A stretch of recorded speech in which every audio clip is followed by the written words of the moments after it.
It takes a lot to get me excited nowadays. You know, to really tickle it requires some extraordinary things. And in today's state of play from Sony, I had to really think on this. I've watched the state of play multiple times, and I want to do a quick recap of everything that was covered and some quick thoughts on this stuff. Was it the state of lame, or are there really things to get excited for? Obviously, a lot of this is going to be subjective, but yeah, so they started off with Resident Evil 4 remake. Looking cool if you're a Resident Evil fan. Why the hell not, right?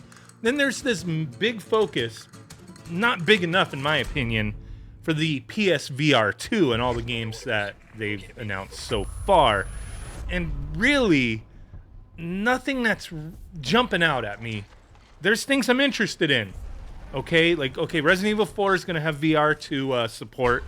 Resident Evil Village, that's going to be sweet, okay. I'll give them that.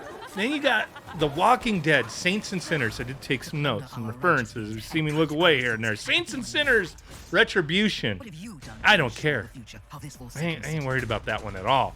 No Man's Sky looks like a PS5 version, VR2 support type of thing. I like No Man's Sky. Had a very rocky start. But where it's gotten to now, it's a pretty exciting game. I really like No Man's Sky, but is that a seller for PSVR 2? I don't know. And then the one game that we already knew about, Horizon Call of the Mountain, climbing up a mountain, right? Looks good, looks okay, but really I haven't seen anything yet. It's still too early. PSVR 2 shouldn't be coming out till sometime next year, I'd imagine. But I haven't really seen anything that just is getting me excited for the VR2 yet.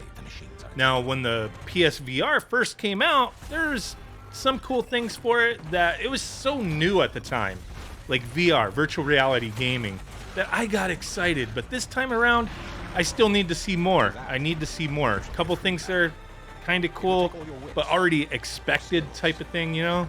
So moving on, they did announce an update for Horizon Forbidden West, new game plus mode, improvements to the game, that kind of thing.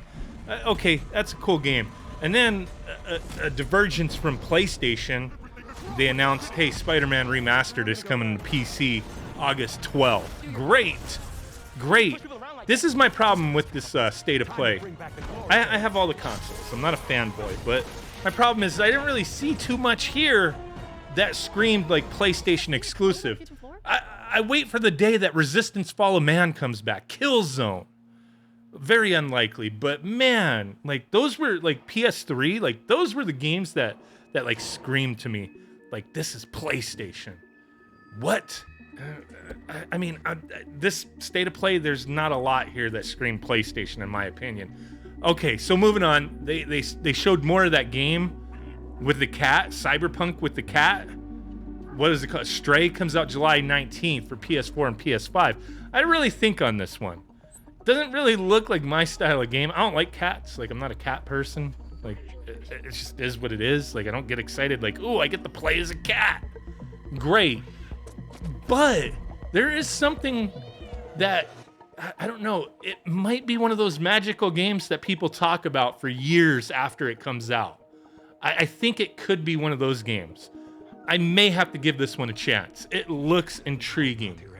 It does. I'll give it that. Now, the next one that they showcased, which soon as it started playing, I was like, is this like a new Dead Space? What's going on here? Callisto. So this comes out the 2nd of December this year. It's a space horror game. I like space horror. I really do. Movies, I love Event Horizon, the Aliens movies, stuff. I like space horror. I like sci-fi stuff, but when you put like good horror into it, and this one looks like it might be good. The next one, which I'm a little looking at it with a little side eye, I guess, was Roller Dome. It's a cell shaded, solid colored, freaking like, I don't know, like it's Roller Dome. You're roller skating around shooting fools. It didn't really look that exciting to me. Graphic style, I think some people will really appreciate it, but for me, it was just too bland. I think that like the style is trying to be like, oh, it's like really unique and eye-catching, but for me it was just like meh. I don't know, just being honest. The next one they showcased was the frick was this game? Eternites. It was like an anime, bland anime dating sim action game. Like really, what they showed wasn't intriguing to me. Some people really like dating sims, I guess. I mean, not for me, but for them to mesh like action with that, I guess some people might be into it. But the gameplay I saw just, I don't know, it didn't really look like too much was going on. Early 2023 is when you can look forward to that one. And then they showcased Street Fighter 6. Looks like they fixed that logo, I guess. But this one, I'm down for any kind of Street Fighter, but it's not just going to be a PlayStation game. So it's like not a lot here that was exclusive is what I'm getting at. But, you know, these state of plays is like, man, you got to like have a shit ton of exclusive like stuff for Sony. I don't know what that was, but you got to have a lot of exclusive stuff for Sony. But that's not what we're really seeing. You know what I mean? There's nothing here like exclusive on Sony, on PlayStation. Not a whole lot. But Street Fighter 6, I'm down in it.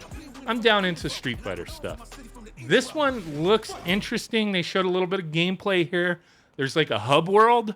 Almost, it looked like you walk around. I did a design document many years ago. And it was like, the idea was like a boxing game, like Fight Night, with like a hub world, like Grand Theft Auto. So when I saw that, like, I was like, dude, like, I could get into that.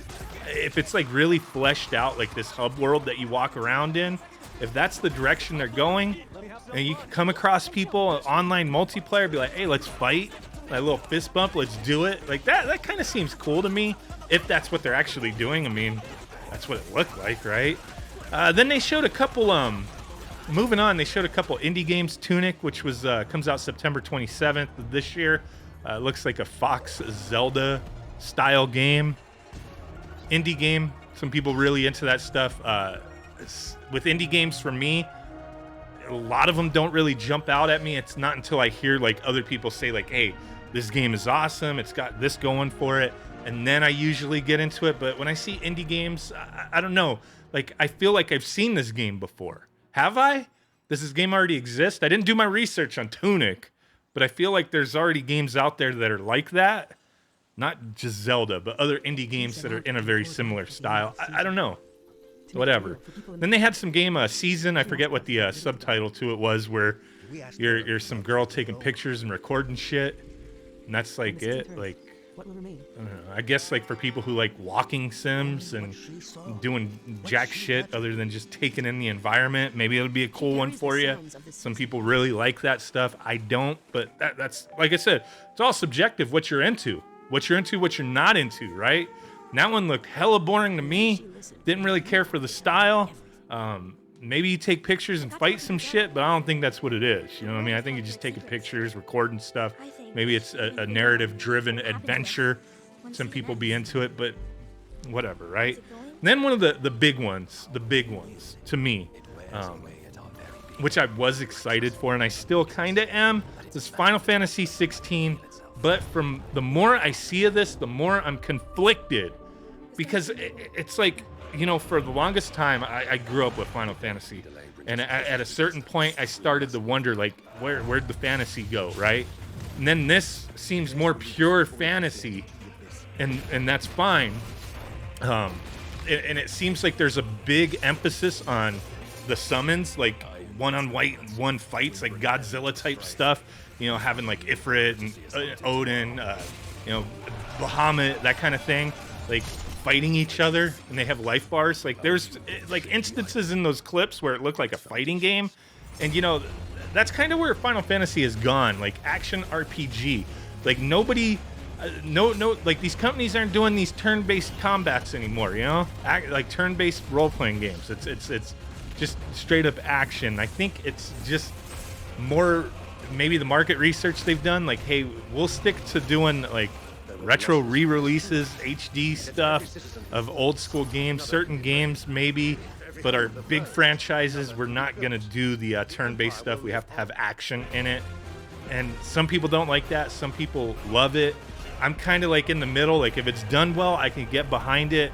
This doesn't look horrible, but the aesthetic of the game kind of like I've had this complaint in the past, and I don't know if other people share the same thought, but looking at like the character models, the faces and stuff, it's like not everything meshes well in this game. Like the way characters look, the humans, like some people look like just straight up out of history, and then some kind of look a little more Japanese inspired role-playing game, you know, JRPG style, a little tiny bit. I don't know, like it just kind of, it stands out to me that things don't mesh 100% well together. Maybe I'm off my rocker with this one. I'm still looking forward to it. That doesn't come out till summer 2023, but there it's at, man. State of lame or state of play, the choice is yours. For me, it was kind of like, you know, if I were to grade this state of play, get like a C. Like, you know, there's some things I'm like, okay, cool, but not enough to really tickle it for me. You know what I mean? Let me know what you think down below. Really do appreciate every single one of y'all watching today. Thanks. Catch you on the next one. Bye.